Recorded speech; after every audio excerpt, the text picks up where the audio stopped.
The High-Speed Rail Authority recruiting a big voice from the Valley this week. Former Fresno mayoral candidate Henry Perea announcing on Facebook this week he has accepted a position as the board of directors for High-Speed Rail. And guess who joins us now? Henry Perea. Not only on Facebook, but on Sunday Morning Matters. How are you, sir? Doing good. Good to see you. You know, there was always speculation that you may run for mayor one more time, but this came up. I know that you were having dinner with the CEO last week while we were taping the show last week. So how did this come about?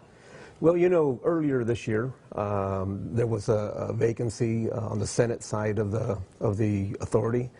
I applied for it, and it's just a process. It takes a while to get through the vetting process, and then for them to put it on their calendar to make a decision, and they did in the last few weeks. All right, so what exactly are you going to do? Well, you know, it's interesting. I think the perspective that I bring, having been a county supervisor and being very supportive of high-speed rail for 8 to 9 years, we had a different experience on the ground. We got to see not just our support for the project as a community, but also where the challenges were in getting the job done. And you know, I don't think anybody's going to say there weren't and haven't been some missteps in the construction of this program, and a lot of it in communication. But what I see now as a member of the board is to get on board, get all hands on deck, and get it done. And I think what I really like is the pivot that Governor Newsom made recently, where he went from the 119 miles that's currently being built between Fresno and Bakersfield and expanded it to 171 miles, which is Bakersfield to Merced. Now, having said that... But it was supposed to be from the Bay to L.A. Well, it is.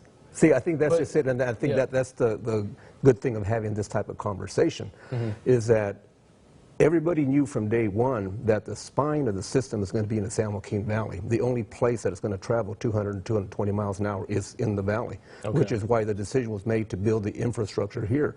Now, while that was happening, there's systems upgrades to the LA trains and to the Bay Area trains in terms of electrification and making sure that those systems are up to speed, ready to connect as the system builds out. I get that, but you know, the high-speed rail had to go back to the state and ask for more money. Ask for more taxpayer money, and then there are state lawmakers that say, hey, we need to take a portion of the money that was going in from Merced to Bakersfield and now pump that money and take it away from that area and put it into LA and San Francisco to upgrade. It almost sounds like they have to go back to the drawing board and get more money. Well, there's a lot of discussions happening now, and that discussion is a real-time one, and those decisions will probably be made in the next few months.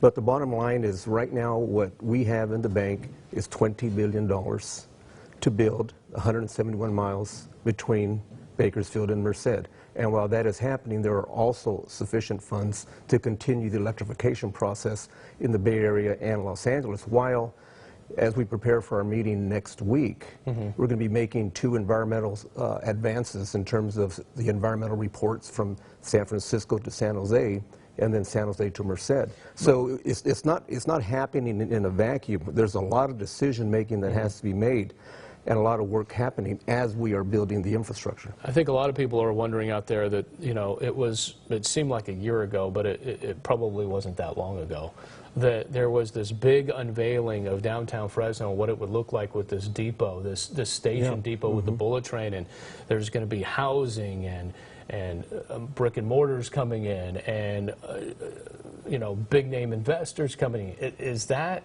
still happening? How much of what you're going to be doing is going to bring that to life in downtown Fresno? I'll tell you, you know, one thing that in coming on board to this authority, one thing I have a strong reputation is getting things done, making decisions. I work off critical paths. And, you know, I'm not a micromanager. You know, certainly when staff asks for direction and we give that broad direction, in this case next week when we're talking about approving the EIRs for these other segments in the Bay Area, attached to that, I'm going to be very, very focused on what is the critical path, what is the timeline to making this happen so that we don't have any slippage. Because when you have slippage, obviously you lose time and it costs you more money.